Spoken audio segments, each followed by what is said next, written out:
Floor test भी चल रहा है, सीबीआई के छापे भी चल रहे हैं। आप सोच सकते हैं कि बिहार की सियासत में कितना बड़ा दिन रहा।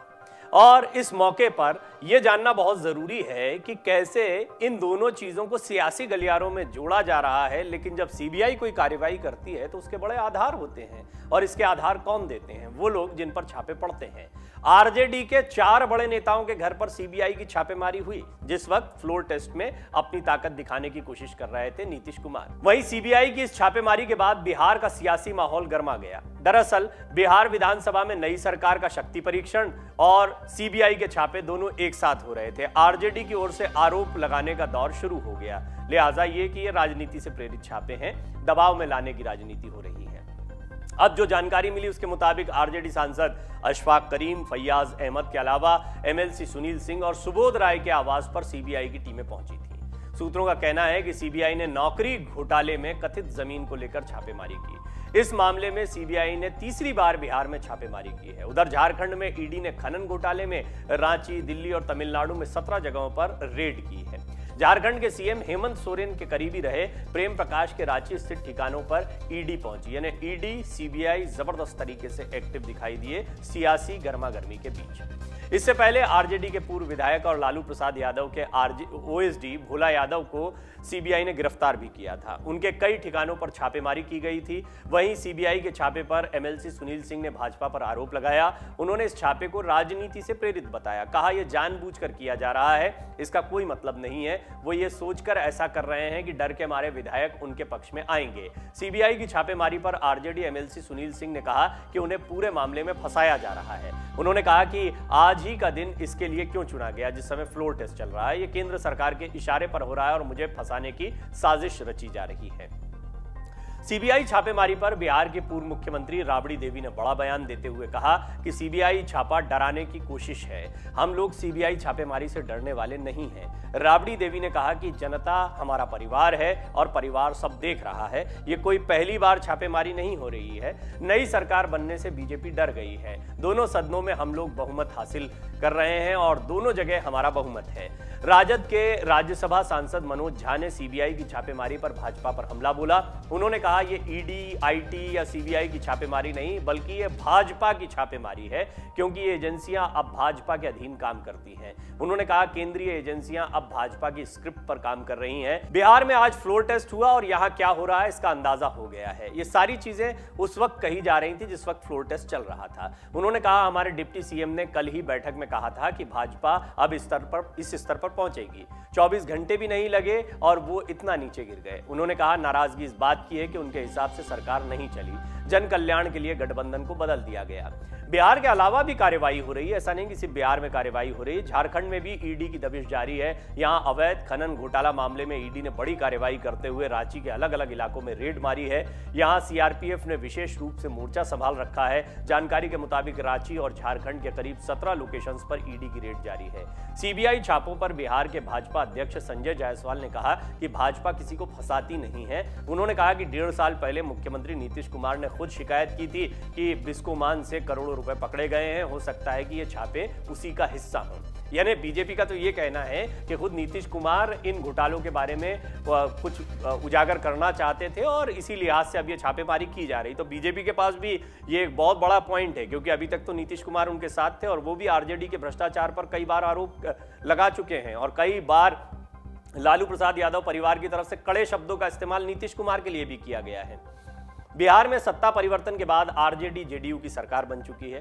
दरअसल बिहार में सत्ता परिवर्तन हुआ और पहले जो एनडीए का हिस्सा जेडीयू था या बीजेपी के साथ था वो अब आरजेडी के साथ मिल गया। दोनों ने मिलकर सरकार बना ली। अब भाजपा यहां विपक्ष की भूमिका में आ गई है। फ्लोर टेस्ट में नीतीश कुमार आसानी से बहुमत पा सकते थे और ये बात पहले से भी पता थी, क्योंकि उन्होंने भाजपा से अलग होने के बाद राज्यपाल के सामने 164 विधायकों के समर्थन का दावा कर दिया था।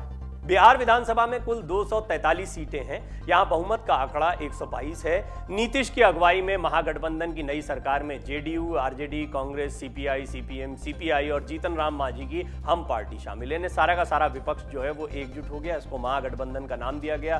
पहले भी महागठबंधन की सरकार रह चुकी है, लेकिन फिर जेडीयू बीजेपी के साथ आ गई थी और अब बीजेपी अकेली पड़ गई है बिहार में। लिहाजा इन छापों को बीजेपी की राजनीति से प्रेरित बताया गया है और यहां तक कहा जा रहा है कि ये ईडी सीबीआई के छापे ना होकर बीजेपी के छापे हैं। आइए अब हम आपको बताते हैं बिहार में छापेमारी हो क्यों रही है, भर्ती घोटाला है क्या जिसकी वजह से ये छापे पड़ रहे हैं। दरअसल ये मामला साल 2004-2009 के रेलवे भर्ती घोटाले से जुड़ा है। आरोप है कि लालू प्रसाद यादव जब रेल मंत्री थे तब उस समय नौकरी के बदले जमीन देने के लिए कहा जाता था।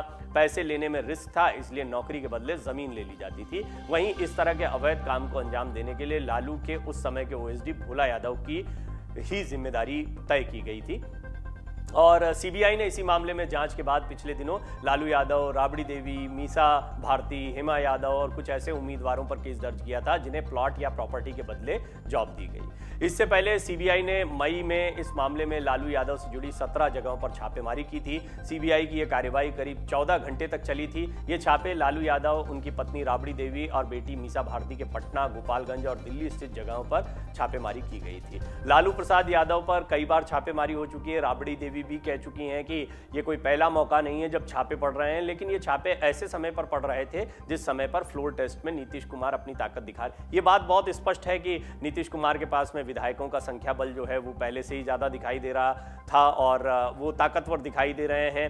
लेकिन एक तरफ ये भी आरोप लगाया जा रहा है कि बीजेपी विधायकों को डराने की कोशिश कर रही थी और इस लिहाज से छापेमारी की जा रही थी। खैर, इस पर कई बार बहस हो चुकी है और ये जो दौर चल रहा है, चाहे वो महाराष्ट्र हो, पश्चिम बंगाल हो, उत्तर प्रदेश हो, बिहार हो, झारखंड हो, इन सभी जगहों पर सरकारी एजेंसियों की जो कार्रवाई हुई उसको राजनीति से प्रेरित बताने का विपक्ष ने आरोप लगाया है। ये बात भी सही है, मामले नए नहीं हैं और सीबीआई, ईडी बिना किसी आधार के काम नहीं करते हैं, उनके पास में ठोस आधार होता है। और राजनीति एक ऐसे मोड़ पर आ गई है कि जिन लोगों पर गंभीर आरोप होते हैं वो भी राजनीतिक वैमनस्य का आरोप लगाकर बाहर निकल जाते हैं। लेकिन इस बात को भी नजरअंदाज नहीं किया जा सकता है कि जब भी कुछ ऐसी बड़ी पॉलिटिकल गतिविधि होती है, जोर आजमाइश होती है, फ्लोर टेस्ट होता है, सरकारें टूटने बनने का दौर चलता है, तब ये कार्रवाई ज्यादा देखने सुनने को मिलती है। उदाहरण के लिए महाराष्ट्र का उदाहरण है, संजय राउत पर कार्रवाई ऐसे समय पर हुई जबकि शिवसेना की, असली शिवसेना की लड़ाई चल रही थी और सबसे ज्यादा मुखर जो हैं या बोलने वाले जो हैं वो संजय राउत ही दिखाई पड़ रहे थे और संजय राउत जेल चले गए। लिहाजा इसको भी राजनीति से प्रेरित बताया गया। लेकिन पात्रा चावल घोटाले के जो जितने भी समीकरण रहे या उससे जुड़ी जो जानकारियां, उसको नजरअंदाज नहीं किया जा सकता। पश्चिम बंगाल में एक के बाद एक कई मंत्रियों पर, कई लोगों पर कार्रवाई हुई, कई लोगों के नाम सामने आए। ममता बनर्जी ने भी आरोप लगाया कि बीजेपी राजनीति से प्रेरित होकर सरकारी एजेंसियों का गलत इस्तेमाल कर रही है, दुरुपयोग कर रही है और अब यही चीज बिहार में देखने को मिल रही है। बिहार में ये थोड़ा मामला दिलचस्प इसलिए हो गया क्योंकि कुछ समय पहले तक जेडीयू बीजेपी के साथ में मिलकर सरकार चला रही थी। ये सारे मुद्दे नीतीश कुमार उठाते थे, आरजेडी पर भ्रष्टाचार के आरोप लगाते थे। आरजेडी की तरफ से जेडीयू के लिए और नीतीश कुमार के लिए बहुत कड़े शब्दों का इस्तेमाल किया जाता था। लेकिन अब आरजेडी और जेडीयू का समीकरण बन चुका है, सरकार बन चुकी है। हालांकि इस बारे में नीतीश कुमार की तरफ से कोई बयान नहीं आया, उन्होंने इस पर कोई टिप्पणी नहीं की है। अलबत्ता लालू प्रसाद यादव परिवार जो है वो लगातार इस मामले को लेकर, इन छापों को लेकर बीजेपी पर हमलावर है, इसे राजनीति से प्रेरित बता रहा है। डाउनलोड करें अमर उजाला ऐप और पाएं खबरें लगातार। अगर आप ये वीडियो YouTube पर देख रहे हैं तो हमारे चैनल को सब्सक्राइब करें और बेल आइकन को दबाना ना भूलें। अगर आप Facebook पर ये वीडियो देख रहे हैं तो हमारे पेज को लाइक करें।